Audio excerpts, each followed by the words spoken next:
back. August 2nd, National Ice Cream Sandwich Day. Boy, we just can't get off this ice cream kick if we try. But that's okay, because we're going to use up a lot of our leftover stuff, our homemade ice cream and some of our hot fudge and maybe even some of our peanut butter sauce. We're just going to kind of have fun with this today. Now, granted, making your own ice cream sandwiches at home, is it really worth it? Not really, considering you can buy a box of ice cream sandwiches for like nothing, for like $2 and change, and you get like 10 of them or something. So to sit here and do all this work and everything to make your own ice cream sandwiches, why? Just go buy some if you're going to celebrate the day, unless you're going to do what we're going to do today. We're going to have some fun with it, and we're going to make a large or an extra large ice cream sandwich and make it like a cake, so to speak, or, you know, make it for a, you know, if you know someone who loves ice cream sandwiches and it's their birthday and you want to make them like a supersized ice cream sandwich cake, that's what we're doing today, just to have some fun with it. So it's more crafty than actually making ice cream sandwiches. You can sit there and do the work and make your own ice cream sandwiches, but we're not doing that today.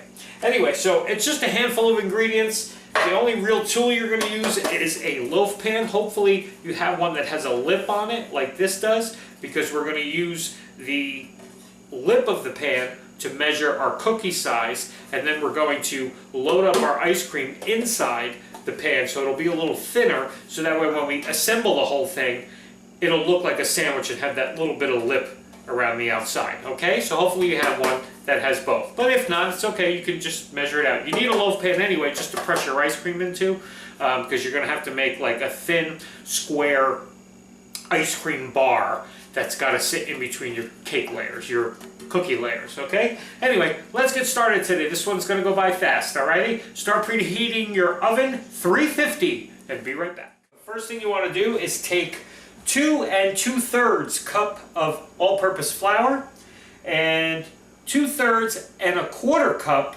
of cocoa powder and sift them together so they're all together in this bowl here, okay? Then next, with your beater attachment, we're going to add 2½ sticks of softened butter. Okay, I know that's a lot of butter. A cup of sugar. And 3 teaspoons of salt. I'll double check those measurements. And we're going to cream this together, okay? Okay, I stand corrected. 3/4 of a teaspoon of salt, not 3 teaspoons. Sorry, I hope you didn't dump that in right away. Alrighty, so you got 2½ sticks of butter, a cup of sugar, and 3/4 of a teaspoon of salt. And you beat that together till it's nice and mixed. Make sure you scrape down your sides a little bit as well, okay? And then to that, you're going to add 2 egg yolks. One of them kind of broke on the way in, so we want to make sure it's in. And a teaspoon of vanilla. No, actually this is probably a tablespoon. Tablespoon of vanilla. Okay? 2 egg yolks, tablespoon of vanilla once your sugar is mixed.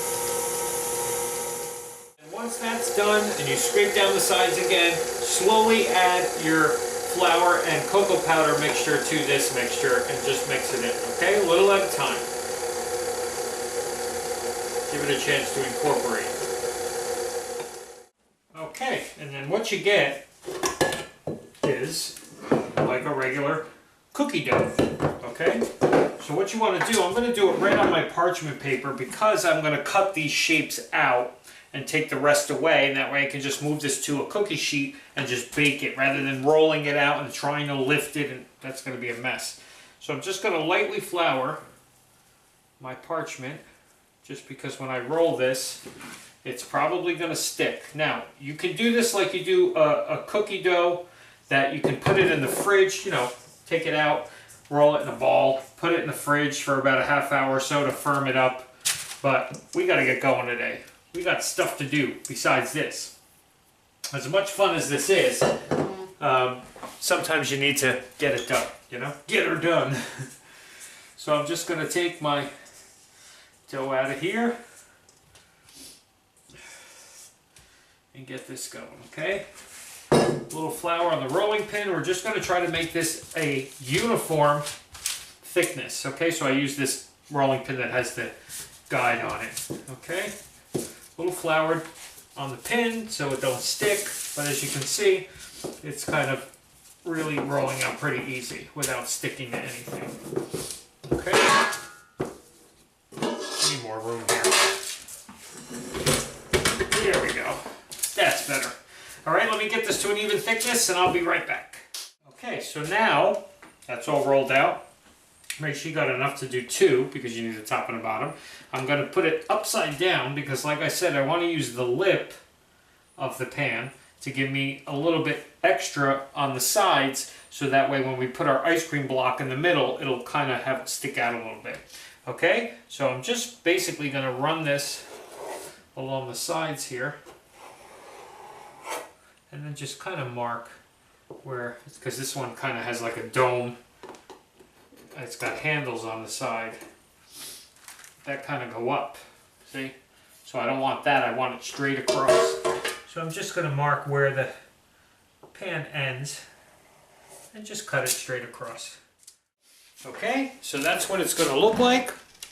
2 nice big top and bottom sandwich chocolate things for our giant ice cream cake. Alrighty, so I'm going to pop this in the oven, 350, about 18 minutes. 15 to 18 minutes, but keep your eye on it, okay? Because it's really thin and it's probably going to bake up pretty quick. I'm using the gauge that they gave if you made individual sandwiches, if you cut this into, which you could do too, cut this into strips to make normal size. But we're going to make one big one. And then once this all freezes, we'll be able to slice it and serve it like a birthday cake. Alrighty? Into the oven, see you in a bit. Alright, so our cookies are baking. So now what you're going to do, you could make your own, if we made our own homemade ice cream like we've done before, I would just pour it into this loaf pan. I lined it with some plastic wrap. I would just put it right in there, flatten it out, and then freeze it because we want it to take on this shape now because this is going to be smaller than our actual cake. But because I had that coffee ice cream left over from the other day when we did our coffee milkshake, I should probably let this sit for a minute. I'm going to use that up. So now we're going to make a mocha ice cream sandwich because it's the chocolate and the coffee.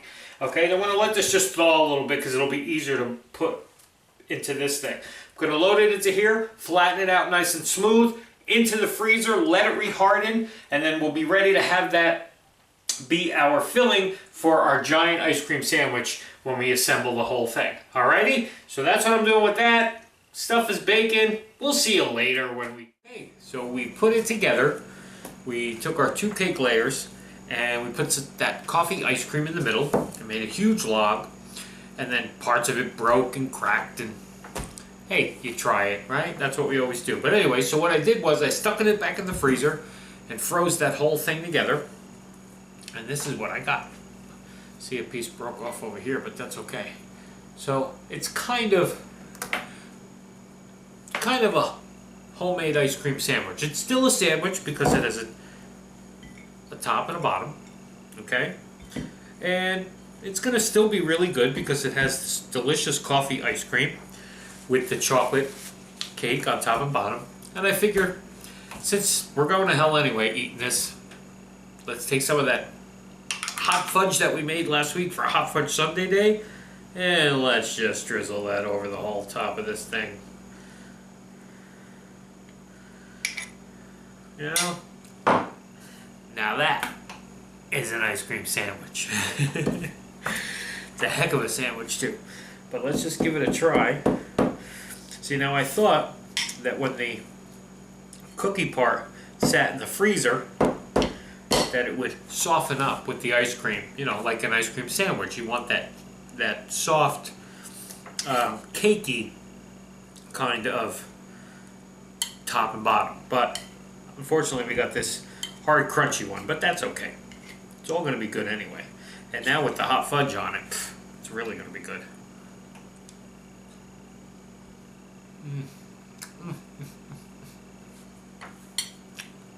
So this is kind of like a mochaccino ice cream sandwich. It's delicious. I mean, the cookie part, the chocolate cookie part, the hot fudge, the coffee ice cream with the hot fudge. It just gives it this great flavor. Like I said in the beginning, you can get a box of ice cream sandwiches for a couple bucks and just celebrate that way. This was just a fun kind of take on it, see what we could make of it, rather than just doing a vid of me sitting here eating a box of ice cream sandwiches. But anyway, have a great day, everybody. We'll see you tomorrow. Have an ice cream sandwich or 2 or 3, however many you like. Alrighty?